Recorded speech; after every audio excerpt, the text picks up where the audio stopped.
Chapter 2 की exercise solve करेंगे from question 8। Question number 7 तक हम अपनी प्रीवियस वीडियोस में सॉल्व कर चुके हैं। अगर आपने वो वीडियोस नहीं देखी हैं तो उनका लिंक आपको डिस्क्रिप्शन में मिल जाएगा और आपको काफ़ी हेल्प मिलेगी एक्सरसाइज सॉल्व करने में। तो चलिए अब हम क्वेश्चन नंबर 8 देखते हैं। मैं आपको क्वेश्चन एक्सप्लेन कर देती हूँ कि एक पैरेलल प्लेट कैपेसिटर है जिसकी प्लेट्स के बीच में एयर फिल्ड है। हमको प्लेट का एरिया गिवन है 6 × 10⁻³ मीटर स्क्वायर और distance between the plates given है 3 mm। Calculate the capacitance of the capacitor. क्या कैलकुलेट करना है हमें? कैपेसिटेंस फाइंड करना है। और उसके बाद if this capacitor is connected to 100 volt supply, what is the charge on each plate of the capacitor? अगर इस कैपेसिटर को 100 वोल्ट से 100 वोल्ट की बैटरी होगी उससे कनेक्ट कर दिया जाए तो कैपेसिटर पर कितना चार्ज आ जाएगा। इसकी जो प्लेट्स हैं उन पर चार्ज आ जाएगा ना जब इसको बैटरी से कनेक्ट करेंगे, तो ये क्यू की वैल्यू बतानी है कि कितना चार्ज आ जाएगा। तो अब इसका सॉल्यूशन देख लेते हैं। ठीक है, तो सॉल्यूशन के लिए पहले हम ये लिख लेते हैं कि हमें गिवन क्या क्या है। हमें प्लेट्स का एरिया गिवन है, हमको प्लेट्स के बीच की डिस्टेंस गिवन है और जो बैटरी कनेक्ट की गई है उसका हमको पोटेंशियल डिफरेंस गिवन है 100 वोल्ट। हमें कैलकुलेट करना है कैपेसिटेंस। तो अब कैपेसिटेंस के लिए फॉर्मूला कैपेसिटेंस C = A∝0/d। अब बस हम इसमें वैल्यूज पुट कर देंगे और फिर इसको सॉल्व कर लेंगे। अब A की वैल्यू कितनी है? 6 × 10⁻³ ε0 की वैल्यू आपको लर्न हुई? अभी तक नहीं हुई। 8.86 × 10⁻12।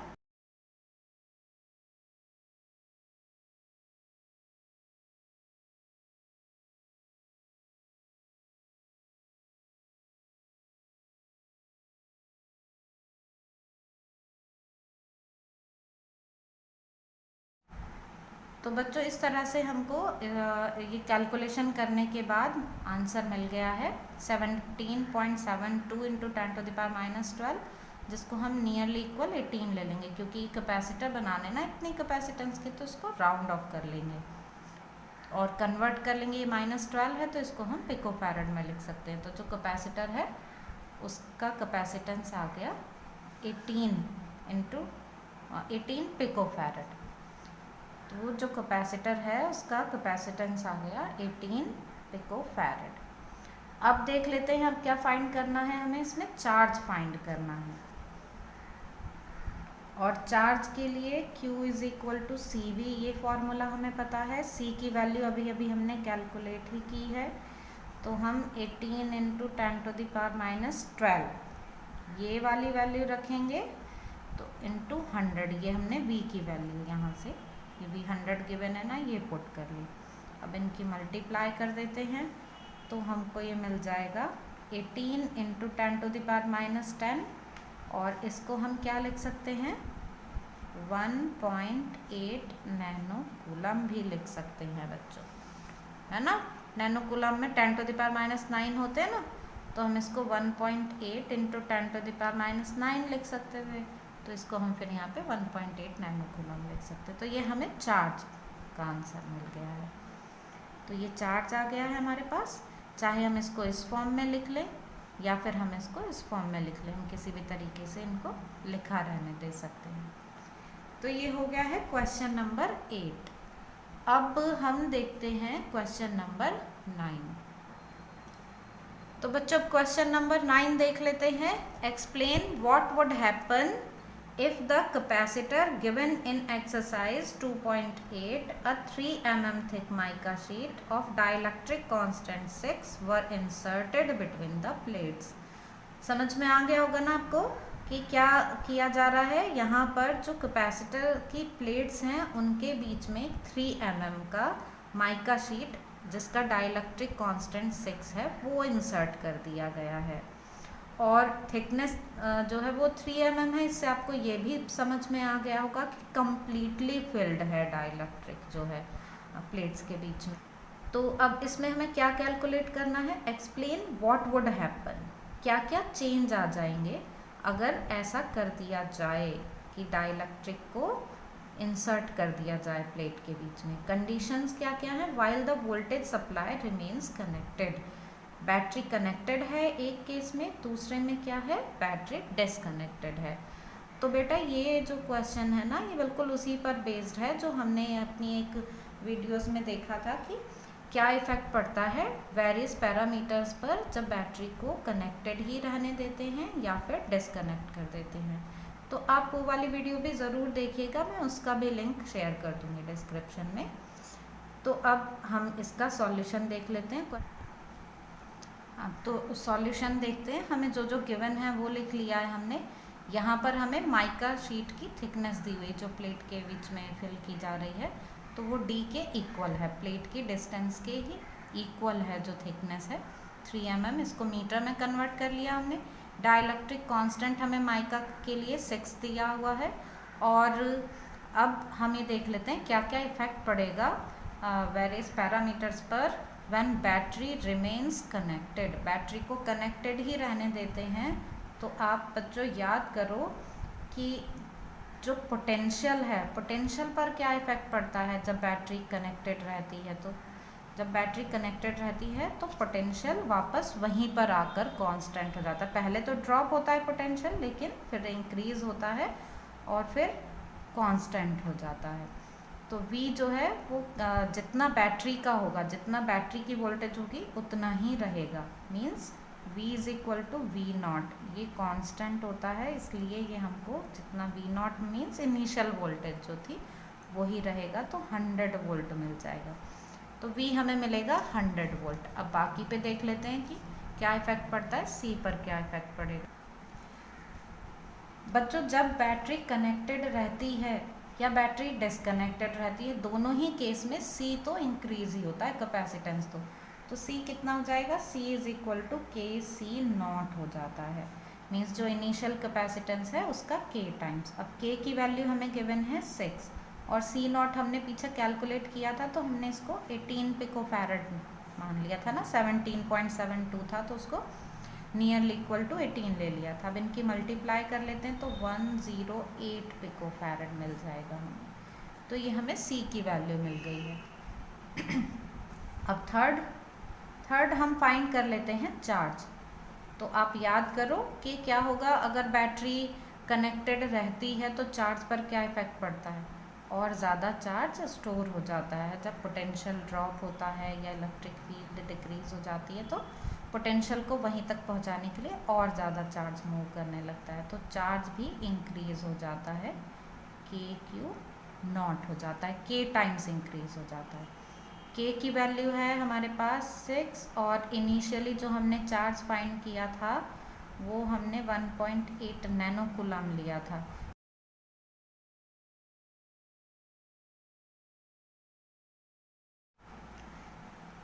तो बच्चों अब देख लेते हैं कि जब बैटरी को डिस्कनेक्ट कर दिया गया है तो उस टाइम क्या इफेक्ट पड़ेगा पोटेंशियल पर। तो याद करिए पोटेंशियल पर क्या इफेक्ट पड़ता है, वो टेबल मैं आपको यहाँ पर भी शेयर कर दूँगी एक बार, जिससे आपको और इजी रहेगा।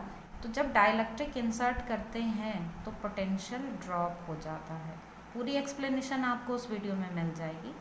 तो ये पोटेंशियल ड्रॉप हो गया, कितना ड्रॉप हुआ 1/K टाइम्स, पहले कितना था 100 था, K की वैल्यू 6। अब इसको डिवाइड कर देते हैं, हमें मिल जाएगा अब 16.67 वोल्ट। तो इतना पोटेंशियल रह गया। अब पहले 100 था, अब डाइलेक्ट्रिक इंसर्ट करने के बाद इतना डिक्रीज हो गया है अगर बैटरी डिस्कनेक्टेड है। अब हम फाइंड कर लेते हैं कि C पर क्या इफेक्ट पड़ेगा। तो ये तो आपको अच्छे से समझ में आ गया होगा कि कैपेसिटेंस तो बेटा इंक्रीज ही होती है, वो डिक्रीज तो होती ही नहीं, कभी डाइलेक्ट्रिक हो या ना हो। तो कैपेसिटेंस K टाइम्स हो जाएगी। तो कैपेसिटेंस K टाइम्स होके मीन्स फिर से वही जो पहले हमने ऊपर लिखा था, C0 की वैल्यू, इनिशियल कैपेसिटेंस कितना है हमारे पास 18 है, तो ये फिर से 108 पिकोफैरेड आ जाएगा। अब ये हमारा एक और आंसर ये आ गए हैं इस तरह से। अब लास्ट देख लेते हैं। तो बच्चों अब लास्ट में देख लेते हैं चार्ज पर क्या इफेक्ट पड़ेगा। तो जब बैटरी डिस्कनेक्ट कर दी जाती है तो चार्ज कहीं फ्लो नहीं कर सकता, इसलिए चार्ज कांस्टेंट रहता है। तो चार्ज की वैल्यू इनिशियली कितनी थी 1.8 नैनो कूलम, तो उतनी ही रहेगी ये। इसको हम 1.8 इंटू 10⁻⁸ कूलम ऐसे रख सकते हैं। तो ये आ गया इफेक्ट कि क्या इफेक्ट पड़ा। ठीक, अब हमारे पास है क्वेश्चन नंबर 10, इसे देख लेते हैं। अब हम क्वेश्चन नंबर 10 का सॉल्यूशन देख लेते हैं। तो क्वेश्चन रीड कर लेते हैं पहले। A 12 picofarad capacitor is connected to 50 volt battery. How much electrostatic energy is stored in the capacitor? बच्चों आपको यहाँ पर C गिवन है कैपेसिटेंस, यहाँ पर आपको V गिवन है बैटरी के लिए, और फाइंड क्या करना है इलेक्ट्रोस्टैटिक एनर्जी। तो ½ CV² से डायरेक्ट ही सॉल्व हो जाएगा ये तो अब बस इसका सॉल्यूशन देख लेते हैं जल्दी से। तो यहाँ पे हमने ये नोट कर लिया है, हमें C गिवन है कैपेसिटेंस, हमें V गिवन है बैटरी के लिए, energy stored in the capacitor find करनी है, उसका फॉर्मूला ½ CV²। बस इसमें हमें वैल्यूज पुट करनी है। C की वैल्यू हमें क्या गिवन है 12 इंटू 10⁻⁻12 और V है 50, इसका कर दिया स्क्वायर। अब बस हमें इसे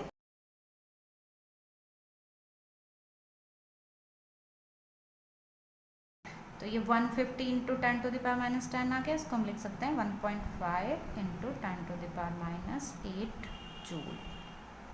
तो बच्चों अब ये क्वेश्चन नंबर 10 सॉल्व हो गया है। अब देखते हैं क्वेश्चन नंबर 11। तो बच्चों अब सॉल्यूशन देख लेते हैं क्वेश्चन नंबर 11 का। हमें क्या क्या गिवन है, हमें C1 गिवन है 600 पिकोफैरड, हमने कन्वर्ट कर लिया इसको फैरड में। C2 दूसरा कैपेसिटर भी सेम है, सेम कैपेसिटेंस का, तो उसके भी हमने ये कैपेसिटेंस जो है वो कन्वर्ट कर ली है फैरड में। अब जो फर्स्ट कैपेसिटर है उसको कनेक्ट किया गया है 200 वोल्ट बैटरी से, तो इसलिए V1 की वैल्यू 200 वोल्ट हो गई। और जो सेकेंड कैपेसिटर है वो है अनचार्ज्ड। अब वो अनचार्ज है मतलब कोई बैटरी कनेक्टेड नहीं है उससे, तो इसलिए जो उसका पोटेंशियल लिया जाएगा वो 0 वोल्ट ले लेंगे क्योंकि वो अनचार्ज है। अब एनर्जी लॉस का फॉर्मूला हमारे पास है C1 C2 V1 minus V2 whole square upon C1 plus C2 और इंटू 2, ये फॉर्मूला है। अब हमें इस फॉर्मूले में वैल्यूज पुट करनी है, तो पर हम इसको थोड़ा सा और सिंप्लीफाई कर लेते हैं। यहाँ हमें ये गिवन है कि C1 is equal to C2 and V2 is equal to 0।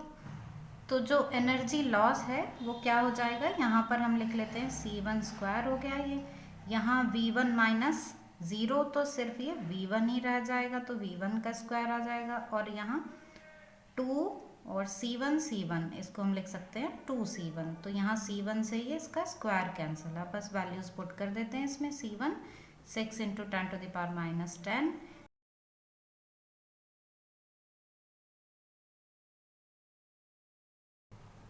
तो ये हमें सॉल्व करके मिल जाएगा 6 इंटू 10⁻⁻6 जूल। तो ये आंसर आ गया कि इतनी एनर्जी का लॉस हो गया। अब हम इसका सेकंड मेथड भी देख लेते हैं जो एग्जाम्पल 2.10 की तरह है। तो बच्चों ये हम दूसरा मेथड देख रहे हैं, इसमें हमें बोला गया कि कैपेसिटर को ऐसे बैटरी से कनेक्ट कर दिया गया है 200 वोल्ट की बैटरी से। तो क्या होगा कि ये चार्ज होने लगेगा, और जब तक चार्ज होगा जब तक कि दोनों के पोटेंशियल सेम नहीं हो जाते हैं।